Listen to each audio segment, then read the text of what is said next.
The Serbian general has issued a statement declaring he is 100% confident that the assassination of Serbian politician Ivanović was not a racially motivated attack by Albanians. Macedonia's government expressed their regret over President Ivanov's decision not to decree the law on the use of languages. Mayor of Tirana, Veliaj, welcomed the arbëresh community attending the celebrations for the nationwide Year of Skanderberg before awarding a representative the key to the city. Good evening, it's 6 o'clock on Thursday, the 18th of January 2018. Welcome to the English edition of Aura News. My name is Alexandra and I'm here to bring you the day's top stories from across the country, translated into English. The majority and the opposition voted unanimously today during the meeting of the Law Commission for the setting up of the ad hoc commission which will determine the members of the High Judicial Council and the High Council of the Prosecution Office.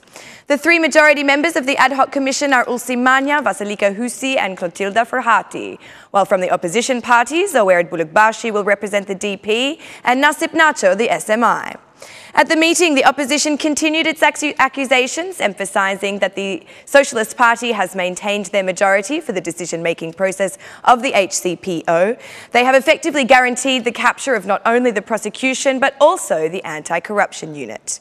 Your aim is to ensure that you can use your majority to determine the prosecutors through the High Council of the Prosecution Office. This is evident from the process that will arise in the case of Parliament failing to approve the list of candidates. With a 3/5 majority, also known as consensus, they will be elected by the members of the High Council Prosecution Office. It will be through this High Council of the Prosecution Office that you will catch justice in your hands. The water has been corrupt from the source. It is contaminated at the source, and this commission or sub-commission coming after it will face exactly this unconstitutional sludge that you have produced so far, said Owered Bulukbashi. The majority did not issue an official response to these statements.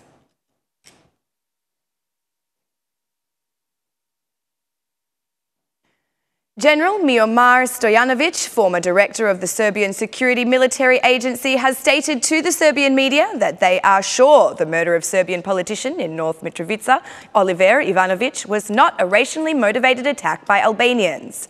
My assessment is that the Albanian factor does not stand behind this murder, because if they had wanted to do such a thing, they could have killed him any time. My opinion is that this is a politically motivated murder by a party of a criminal gang society present in northern Kosovo, said Miomir Stojanović. Serbian general explained the politically motivated murder, saying that, according to him, this happened exactly at the time when the talks on Kosovo in Brussels were set to resume.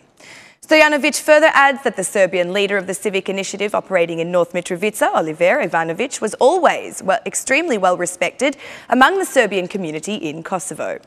Although the police and investigators in Kosovo are working with great intensity to uncover the details of the incident, there are still no suspects in the murder of Oliver Ivanović. Meanwhile, it has not yet been announced whether the cameras seized by police at Ivanovic's party headquarters have captured the moment of the assassination or not. According to autopsy results, Ivanović was killed as a result of 6 bullets becoming lodged in his chest, with at least one dealing a fatal blow against the life of the Serbian politician.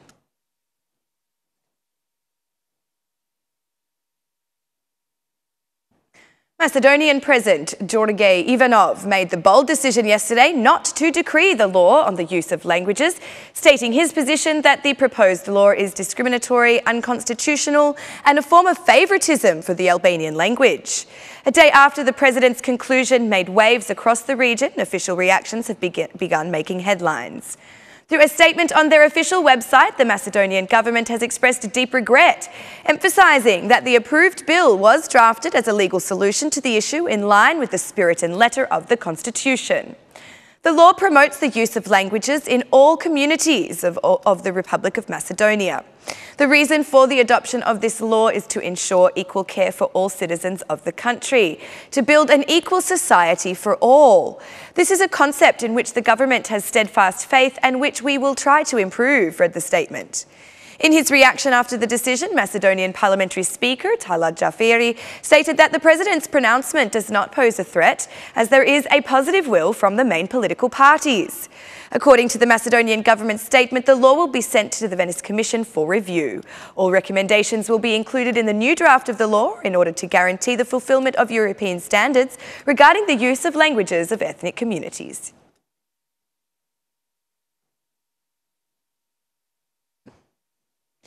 In the framework of action to restore legality in the drinking water sector, Deputy Minister of Infrastructure and Energy Hantin Bonati held a meeting with the prefects of the 12 districts of the country.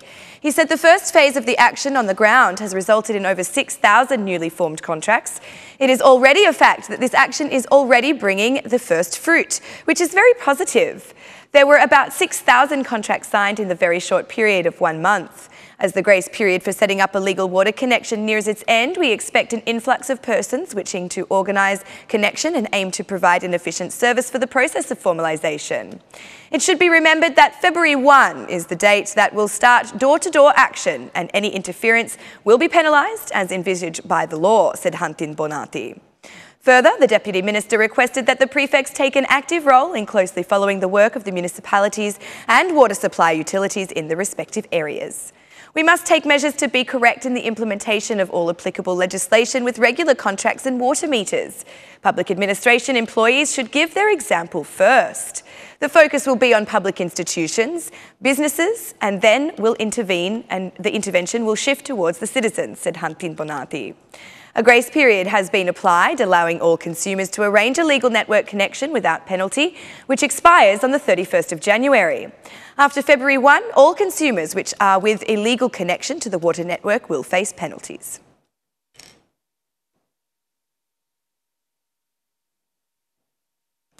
After arriving in Tirana yesterday as part of the programme of activities for the nationwide Year of Skanderberg, organised for the 550th anniversary for the death of the Albanian national hero Gjergj Kastrioti Skanderberg, representatives of the arbëresh community met with the mayor of the capital, Veliaj.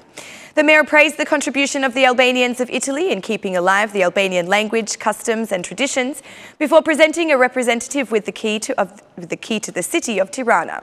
We cannot fall prey to folklore and simply meet every 50 years for the occasion of a jubilee. We must always keep an open door. I believe the best symbol of an open door is to provide you with a key of your own. Therefore, I deliver this key to you to remind that the door is open to you all, not only because we are commemorating the Year of Skanderberg, but any day, any time. I hope this great year with strong symbolism serves to remind us that though we have a lot of time separated, it is never too late to unite, especially for those of the new generation, declared Veliaj in his ceremonial speech. He went on to add that he was especially grateful to those young people who chose to walk in the footsteps of their ancestors and maintain ties to their motherland. We would love for you people to see this key as a symbolism for the opportunities to come here and to learn more about their national heritage. There is a large group of Italians coming to Albania thanks to the fact that the arbëresh speak highly of Albania and promote it, and vice versa. Tourists in both directions should visit villages to care about the tourism in other areas, because I believe that there are huge benefits, economical, educational, such as with languages, that should be spread far and wide for all to see the advantage of, said Veliaj. In the name of the arbëresh community, Francesco Altimara expressed appreciation for the care shown by the municipality of Tirana for maintaining ties with the Albanians of Italy. This is a sign of honour for the arbëresh community, for what you are doing and what you will do in line with what you have said, because we have to keep these doors open.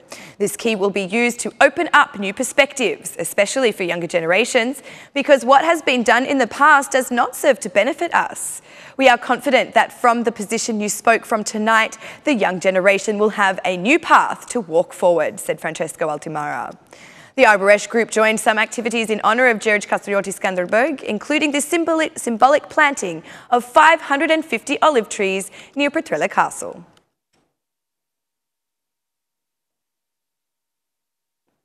And that's the news across the country today. Thank you for watching our English edition this evening, and be sure to join me again every Monday to Saturday at 6 p.m. for the latest news from Albania. Once again, on behalf of Aura News, thank you and good night.